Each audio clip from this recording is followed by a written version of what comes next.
Thank you for joining us. I'm Bob Fenton, the White House Monkeypox Response Coordinator.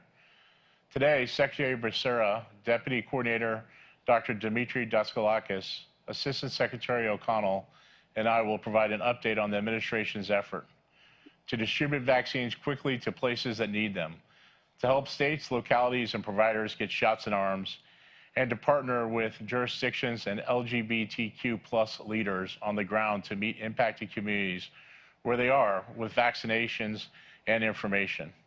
We also have Dr. Jenny McQuiston from CDC's Monkeypox Incident Response Team on for questions. We're also honored to be joined today by Governor John Bel Edwards of Louisiana to discuss our work together to surge vaccines and other prevention resources to Louisiana ahead of Southern Decadence in New Orleans this upcoming holiday weekend. Before I turn over to Governor Edwards, let me just take a few key points that make my colleagues, and let me drill down on those. First, on vaccine supply and distribution, as I said on Friday, we have dramatically accelerated distribution of vaccine supply over the past several weeks through a strategy that continues to advance equity and ensures vaccines are getting to where they are needed. And to be very clear, as a result of our efforts, we have enough supply going out into the field to be in a strong position to get 2 doses of vaccine to everyone in the at-risk community, namely gay, bisexual, and other men who have sex with men through intradermal administration. Second, on vaccinations, we continue to be laser focused on doing everything within our power to help jurisdictions and clinicians get shots in arms. We're seeing more and more jurisdictions adopt the intradermal administration. As I said Friday, approximately 75% of jurisdictions have already adopted this safe and effective approach, and an additional 20% are working toward fully operationalizing the intradermal method. In all, that means more shots in arms, more protection from monkeypox, and a faster, effective way for us to end this outbreak. As of today, 14 jurisdictions have attested to having used more than 85% of their vials. With all of this progress, it's important to acknowledge that there's more work we must do together with our partners on the ground to get shots in arms in the highest risk communities. Equity is a key pillar in our response, and we recognize the need to put extra resources into the field to make sure we are reaching communities most impacted by the outbreak. This requires hyper-localized and hyper-tailored efforts and a strong partnership with local leaders to understand how we can best reach those communities. Already, we made allocations of vaccines to the Ryan White clinics, which are trusted sources of care for about 500,000 individuals living with HIV, about half of the people diagnosed with HIV in the United States. And that's why we're working closely with state and local leaders like Governor Edwards to get vaccines and information to large events that bring together large groups of LGBTQ+ individuals. From Southern Decadence in New Orleans to Black Pride in Atlanta to Oakland Pride in California. And as Dr. Daskalakis will discuss in detail, that's why we're launching a new equity intervention pilot program that aims to directly reach queer communities of color that may face barriers in accessing vaccines currently.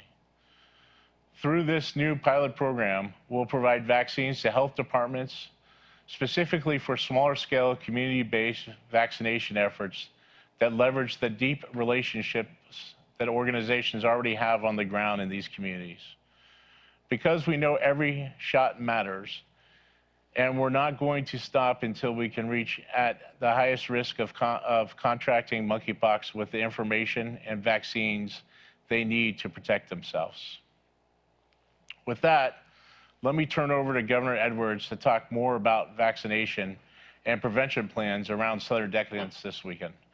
Governor Edwards and his team have been strong partners in the fight to end this outbreak, and we've been working closely with them to prepare for this weekend's events. Governor Edwards, over to you.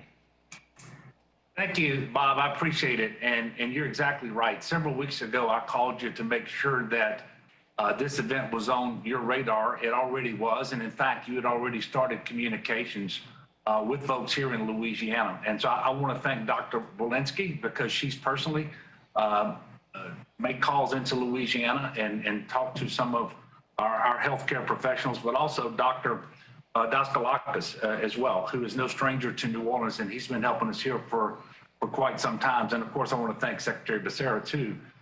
This is an example, I think a really solid example of what a federal, state, local partnership, and then the community providers as well, because the public health folks in New Orleans have been tremendous, but also the community providers. And it's manifested itself in several, I think, significant ways. So for example, you all have sent down multidisciplinary teams to the New Orleans to help us to organize and to prepare, to better communicate and do outreach and set up testing and vaccination sites in the community. They're going to be convenient for the at-risk population.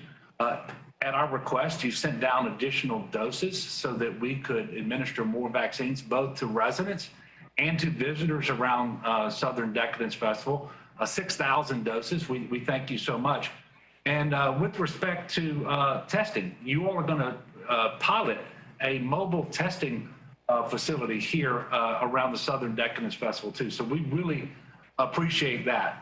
I did want to make sure you know that all of the providers that we're partnering with in Louisiana, they have moved to the intradermal method of vaccinations. And so now, rather than 1 dose per vial, we're averaging about 4.5 doses per vial. And that really helps us an awful lot as we try to administer these vaccinations as widely as possible. And so we're having good luck there. And just for those people who may not be familiar with the Southern Decadence Festival, we haven't conducted it since 2019. Because it wasn't done during the first 2 years of the COVID pandemic. But this festival can attract up to 300,000 individuals, not just from Louisiana or not even from the South, but from around the country. And we are expecting tens of thousands of people in New Orleans over this Labor Day weekend. And so being able to prepare for that and to get a head start on the vaccinations, on the testing, on the communications, all extremely important. And I will tell you, my public health officials here at the state of Louisiana have told me as recently as today that the working relationship that they've enjoyed with our federal partners around this particular effort is probably as good as they've ever seen. There's no doubt we will learn lessons over the weekend that we can then share with other folks around the country and help them to do an even better job of preparing for similar events. But I want to, on behalf of the state of Louisiana, thank all of our federal partners, but also our partners in New Orleans and our community providers as well. And we look forward to having as safe an event as we could possibly have over the weekend. So thank you very much, Bob. Okay, thank you, Governor. We're going to go over to Secretary Becerra to speak next. Thank you. Bob, thank you very much. And Governor Edwards, to you, thank you for joining us. Thanks for your partnership and all the work that you're doing to help the folks in Louisiana. I'm going to start the way I've always started. It is important that we all take monkeypox seriously and that we do everything we can to keep this virus from spreading so we can end this outbreak. This means communicating and sharing information, getting vaccines to people most at risk, and ensuring those who are infected have access to treatment. One of the things we've learned from our response to COVID-19 is that it's important to reach people where they are. It's not enough to wait for people to show up at a doctor's office or a county health department to schedule a vaccination appointment. We need to set up vaccination clinics where people are. And when we do that, there are better health outcomes for all of us. Our focus every day is making sure that those most at risk for monkeypox have the information and resources they need: vaccines, tests, treatment, to keep themselves and their loved ones safe. As Bob mentioned, our latest effort involves working with state and local governments across the country to set up vaccination clinics at key upcoming festivals. This is work that started a few weeks back when we allocated additional supplies of Jynneos vials to the Pride Festival in Charlotte, North Carolina. At that festival, local public health officials were able to vaccinate 540 people. Today, I'm happy to announce that we will be allocating an additional supply of the Jynneos vaccine vials to the Southern Decadence Festival in New Orleans, Louisiana, and the Black Pride Festival in Atlanta, Georgia, which will allow up to 5,000 vaccinations at each event. We'll also be allocating an additional supply of Jynneos vials to 2 festivals in Oakland, California, the Pride Festival, which is also this weekend, and Pride Fest on September 11th. This allocation will allow up to 2,400 additional vaccinations. And we're not stopping there. I'm happy to report that we're working with additional jurisdictions to ensure that we're able to set up vaccination clinics at other key festivals. Since the beginning of this outbreak, we've worked to ensure monkeypox vaccines, tests, and treatments are available. We began providing vaccines to states and jurisdictions for free within 2 days of the first confirmed case of monkeypox in the U.S. back in May. In addition, we increased testing capacity from 6,000 specimens per week to up to 80,000 specimens per week. And we made 50,000 patient courses of TPOXX available to jurisdictions. That's the treatment that people can use if they do have monkeypox. Last week, we launched the 4th phase of the National Vaccine Strategy. So far, we've made over 1 million vials of vaccine available to jurisdictions, which is nearly enough to reach the entire population that's most at risk. And finally, we've worked with Bavarian Nordic and Grand River Aseptic Manufacturing in Michigan to establish a second fill and finish line for the Jynneos vaccines in the US. Once the facility is up and running, it'll double our capacity to make more Jynneos vaccines. We'll continue to do all we can to stop this virus from spreading. As I've said, we all have a role to play, and working together will lead to our collective success. So thank you for everything you're doing. And now let me turn it over to Dr. Dimitri Daskalakis, the Deputy Coordinator for the White House National Monkeypox Response. Thank you, Secretary Becerra. As you outlined, with greater supply of vaccine, our goal is to be even more intentional and targeted in how we work with states and cities to reach people who could benefit from vaccination and the core educational messages that round out the full package of a monkeypox prevention toolkit. Given the progress we have made toward making the tools available to end this outbreak, our vaccine strategy is to meet people where they seek services, care, or community, especially in communities of color. We know that prides and other large LGBTQI+ focused events can do just that. Our pilot to provide special vaccine supply and educational resources at these large events started with Charlotte Pride, like you said, in North Carolina, with great success. It demonstrates the power of partnership between federal, state, and local government with the community to work toward the end of the monkeypox outbreak.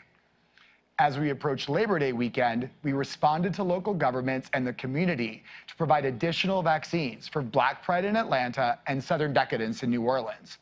These events will reach a diverse segment of the LGBTQI+ community and help address some of the equity gaps that we are seeing in vaccination among people of color. But that's not enough. We need to work closely with jurisdictions, advocates, local organizations, and service providers on the ground that really know what may be needed to continuously work together to reach deeper in the community, even when there is no big event in town.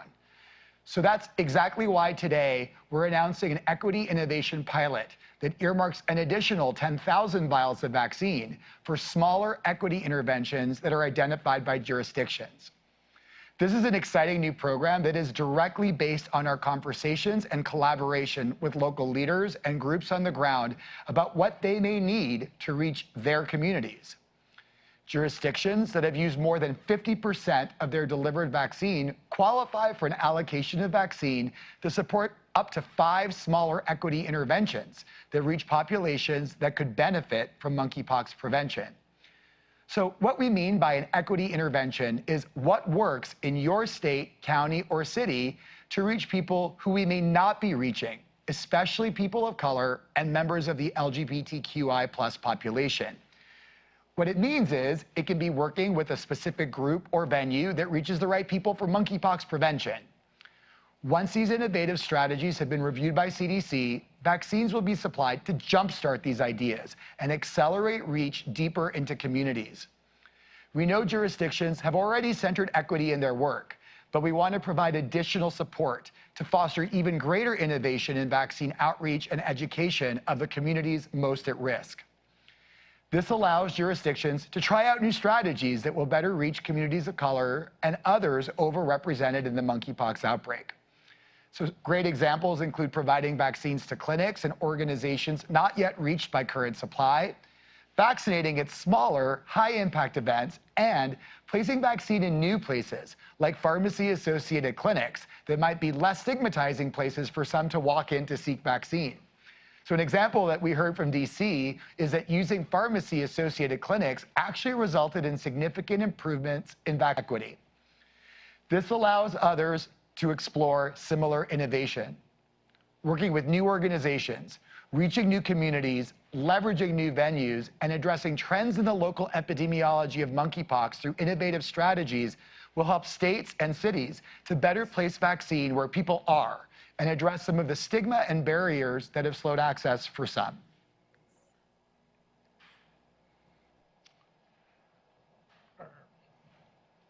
Right, we're going to move over to Dawn O'Connell to speak next. Dawn? Thanks so much, Bob. Really appreciate it. At ASPR, we continue to do everything we can to increase the availability and accelerate the distribution of vaccines and treatments nationwide, with a focus on making vaccines available to those at highest risk. As the Secretary just mentioned, by the end of the current Phase 4 allocation, we will be very near to having enough vaccine to offer 2 doses to the entire high-risk population. We have more work to do, but are making progress. To date, we have allocated approximately 1.1 million vials of JYNNEOS vaccine to states and jurisdictions. Of that, we have shipped approximately 771,000 vials to jurisdictions. As we continue to distribute vaccines, we are making sure and working closely with states and jurisdictions to understand where vaccines are needed the most. As of yesterday, 14 jurisdictions have reported that they have used 85% of their available supply. This is no change from last week. As soon as jurisdictions let us know they have used their 85%, they can order more, and our Strategic National Stockpile team will ship those additional vials out immediately. We are in daily communication with jurisdictions, and we continue to work to streamline our operations to help them get vaccines to those that need them most as soon as possible. As we continue with our day-to-day response, we are also focused on strengthening our future vaccine pipeline and bolstering our domestic supply chain. Less than 2 weeks ago, Bavarian Nordic reached an agreement with Grand River Aseptic Manufacturing, or GRAM, for short, or GRAM as it is known for short, to establish the first U.S.-based fill and finish line for JYNNEOS in Grand Rapids, Michigan.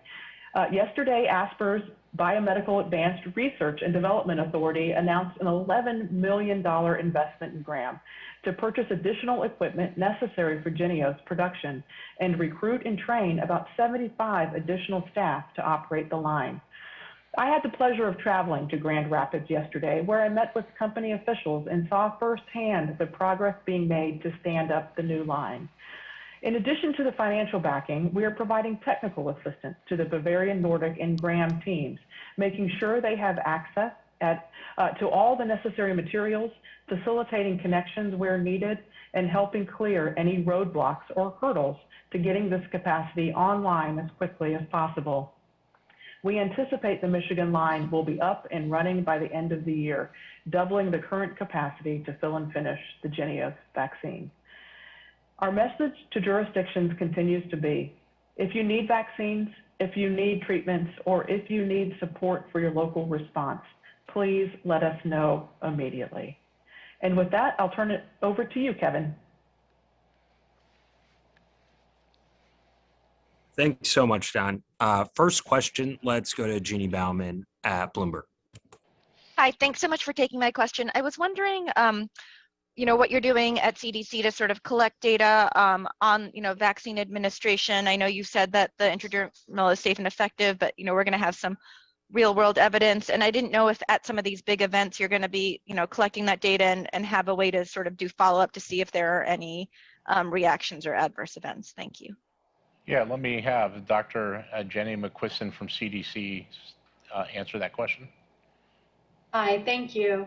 CDC is certainly interested in looking at vaccine efficacy from the perspective of how well is the vaccine working and also vaccine safety. And we have several systems in place that do gather information about that. CDC operates a system called VAERS, or the Vaccine Adverse Event Reporting System, and we're actively looking at different types of events that might be reported post-vaccination. And we are actively gathering information from the different jurisdictions and states and cities about which vaccines they're administering, whether it's subcutaneous or intradermal.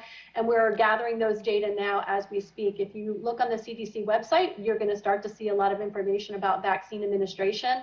Right now, we have some states on board, and we're actively onboarding the rest. So I think that we'll be up to full state reporting in about a week, but you can start to get information now if you go on the CDC website and look. With respect to the vaccines that are being given out at some of these large venues, I think those systems are going to be in place for people who get vaccinated, whether it's through a special venue or through a normal jurisdictional clinic. So I think those same systems will be capturing data. Thank you. Kevin, we'll take another question. Let's go to Chris Wiggins at the Advocate. Hi, thank you for taking my question. I have two questions. There's a report from the Houston area of a patient with confirmed monkeypox infection who has died. Do you have any information about that case to share? And now that somebody has died in the US, does that change the messaging to the public at all? And then looking beyond Southern Decadence, people who attended the events in Charlotte the weekend before last reported not seeing many signs indicating where monkeypox vaccines would be available. And those who did find information had to walk to satellite locations a distance away from the events, making it inconvenient. During a press event at Mecklenburg County, they said that no signage was put out in order to protect people's privacy. And so Virginia also said that they would not be doing on-site vaccination at Virginia's Pride Fest at the end of September. I'm wondering what the administration's message to localities worried about privacy in regard to on-site vaccination is. Thank you. Yeah, let me start with Dr. Jenny McQuiston down at CDC to answer the first question and talk about the second, and then I'll see if Dr. Daskalakis wants to add anything to the second part of the question. So, Dr. McQuiston? Hi, thanks for that. Yeah, CDC has been in touch with Texas and Harris County, and we are aware that they're reporting a death in a patient that did test positive for monkeypox. It's our understanding this patient also had underlying health conditions and had a number of things going on, and I think that additional investigation is needed to know what role monkeypox may or may not have played in their death. So we'll be reporting that out as soon as we have more information. I think it's important to emphasize that deaths due to monkeypox, while possible, remain very rare. In most cases, people are experiencing infection that resolves over time, and there have been very few deaths even reported globally. Out of over 40,000 cases around the world, only a handful of fatalities have been reported. It's serious, and our hearts certainly go out to this family who have lost a loved one, and while we are doing further investigations to find out what role monkeypox may have played, it's important to focus that we have mitigation measures in place to prevent monkeypox. Get vaccinated. If you're sick, go to a doctor, get tested. And if you have severe illness, there are treatments that are available. And then I think if you want me to talk a little bit about sort of the Charlotte event, I'll start and then I'll pass it on to Dr. Daskalakis. I think that feedback that you provided is actually really extraordinarily helpful. I mean, Charlotte was a pilot project, so only about 540 vaccines were administered during the Charlotte event, and I think some of it was trying to see what might be possible, what might be best practices. So the information you provided about signage and making sure privacy was considered, I think, will be really important to inform some of these other events. let me see if Dr. Daskalakis would like to add. I would love to add a bit to Dr. McQuiston. So I'll start by saying that public health is a local experience, and it's really important that jurisdictions make their plans based on what they expect in their jurisdiction and what's appropriate for their population. So I think it's important to also respect sort of the strategy that Charlotte may have had in terms of how to get the word out. And so 500 plus vaccines is a great success. It's not a clinic. And so really going to Pride and getting vaccinated, any number, especially that high, I think is remarkable. But I'll say I've also spoken to the the folks in Atlanta and the folks in New Orleans. And I think their strategy is a bit different. And so I think the New Orleans event is going to be right in Armstrong Park. So you're going to be very clearly in the middle of the French Quarter, very clear where testing as well as vaccines will be available. They have multiple events. Same with Atlanta. They've promoted already through the networks of Black Gay Pride. And they're actually building on some great success in Atlanta. Fulton County just put out data that actually almost 70% of their vaccines so far in their vaccination effort have actually been given to people who are Black and brown. So I think that this is going to be another great experience where the local public health officials work with their community to identify what's the best way to get the word out at these big events. So I think it'll be really exciting to see how it plays out in different venues. Thank you. Take another question, Kevin. Emily Woodruff at the New Orleans Advocate. Hi there, this is Emily Woodruff. I'm with the Advocate and Times-Picayune. Thank you for taking my question. So I'm wondering if you can tell me about the decision to send vaccines to New Orleans for the event rather than in advance. I know our state officials advocated for more vaccines, as far back as July. And so most people here won't probably have even had their second shot by the time the event happens this weekend. So can you tell me about that decision and just how people should think about their level of protection going into this? Yeah, well, let me start with Dr. Daskalakis to talk about the different Pride events and also the pilot that we've talked about and the importance of reaching out to people to use them to vaccinate those with at risk to monkeypox. Great, I'll start and I'll make sure Dr. McQuiston doesn't have anything else to add, so I'll hand the baton to her after. So I think the decision to send vaccines to New Orleans, specifically for Southern Decadence, was responsive to the community and the local government. And so I think we heard loud and clear that given the sort of event and the fact that it does attract many gay, bisexual, other men who have sex with men and others in the queer community to that space, it was a great opportunity to get folks ready for the event in terms of getting some vaccines on the ground early, but also a great opportunity to reach people who won't go to a clinic or a vaccine effort, but will feel comfortable in frankly, less stigmatizing spaces that can occur in the events. I think one of the really important things that CDC has done in terms of setting this up, along with having people on the ground, as you heard from the governor, is being very clear about what guidance is to people after they get their first shot. So that first shot doesn't mean that you're protected for the event. We're going to talk to them about lots of other strategies that they can reduce risk of acquiring monkeypox, but also make it clear that that shot's not for today. It's for 4 weeks from now, plus 2 weeks after that second dose when you get maximum protection. Dr. McQuiston, not sure if you have anything to add.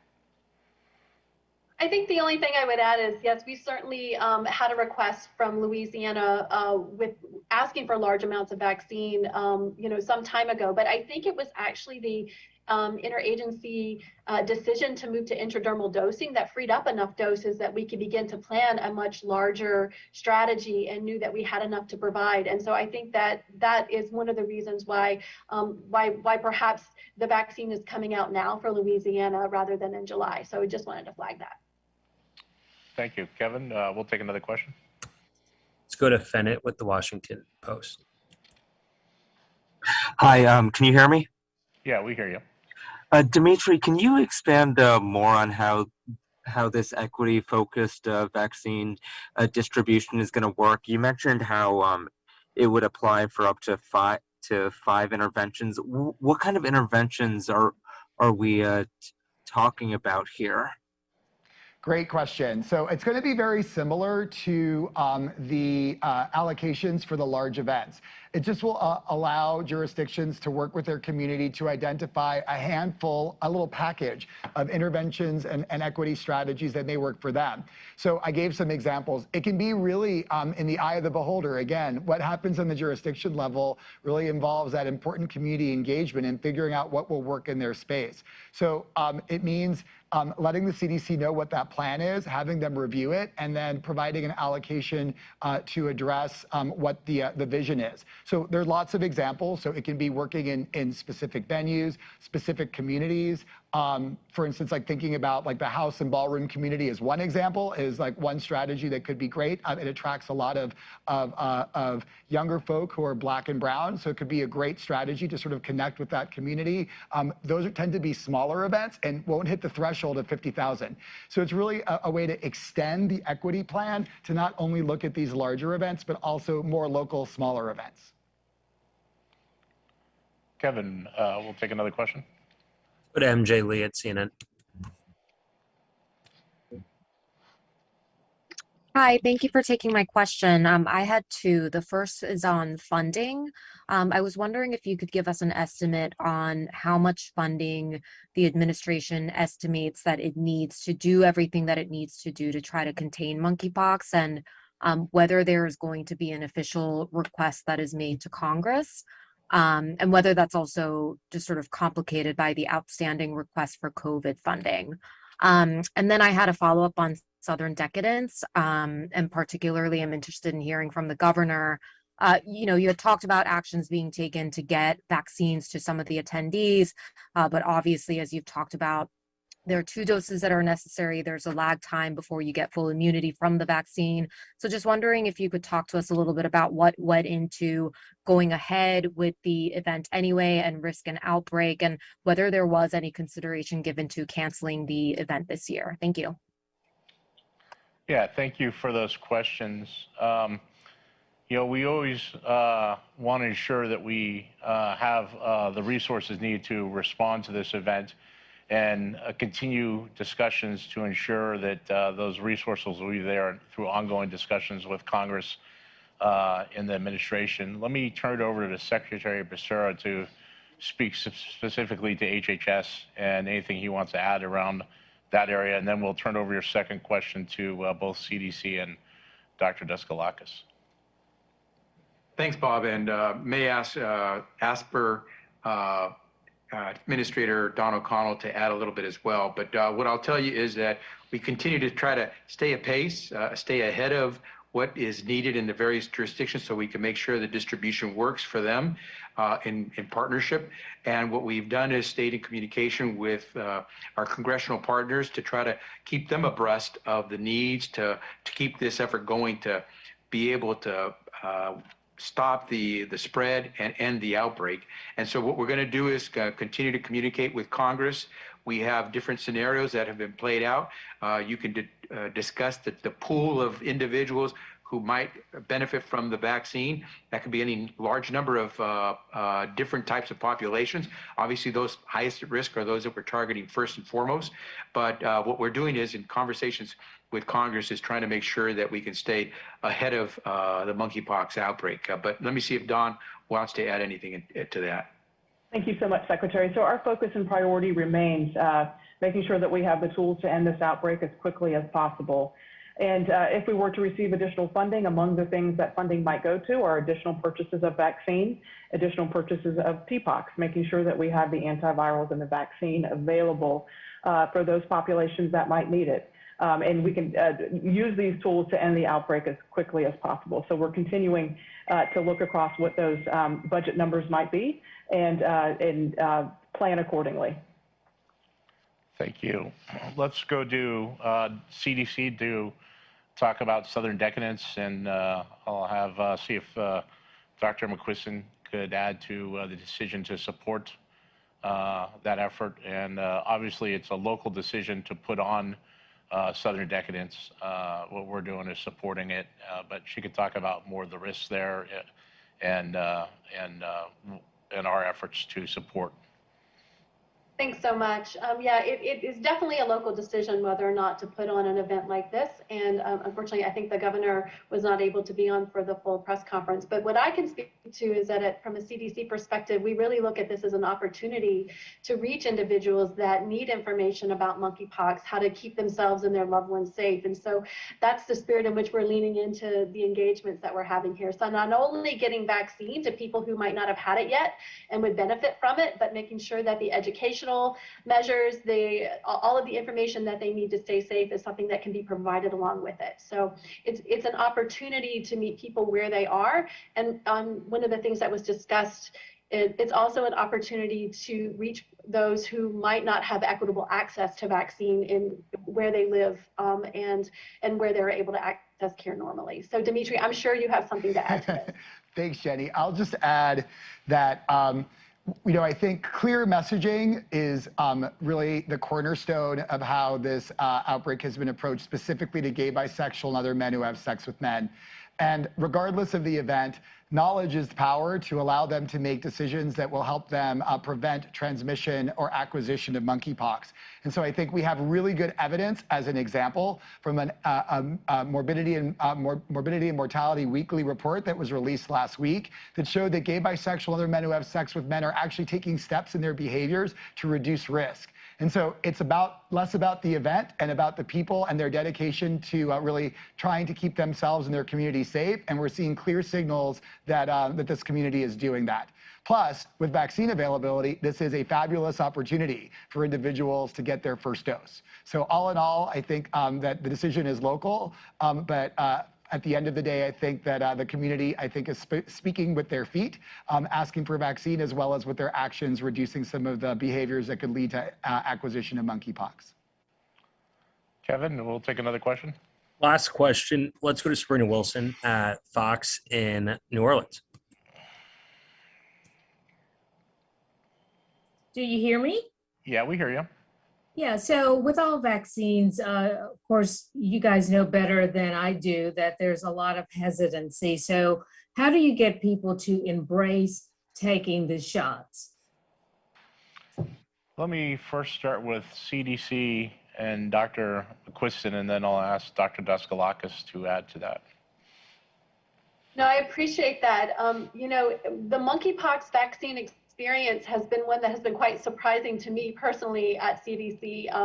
There has been no shortage of individuals lining up wanting vaccine from the very first moment that monkeypox was reported here in the United States. It's been keeping up with that demand that I think has been the challenge. So we've not really seen a lot of vaccine hesitancy. I think as more vaccine gets in arms and people become protected, we'll be able to focus in on maybe who is elected to not get vaccinated and what information could we provide to them that might help change their minds. And so I'm sure Dimitri has some ideas on this as well. I mean, I think you covered it great, Jenny, but I'll say that, really looking at what we are seeing in terms of vaccine administration, I want to raise up that Fulton County finding where really taking steps to address equity means that their story is a lot different than other parts of the country. So like I said, they actually just put out data that almost 69% of their vaccines that have been given so far are in people of color. And it just shows that, that really the way that you build confidence is by really making vaccine accessible and making sure that we elevate voices of people who are getting vaccine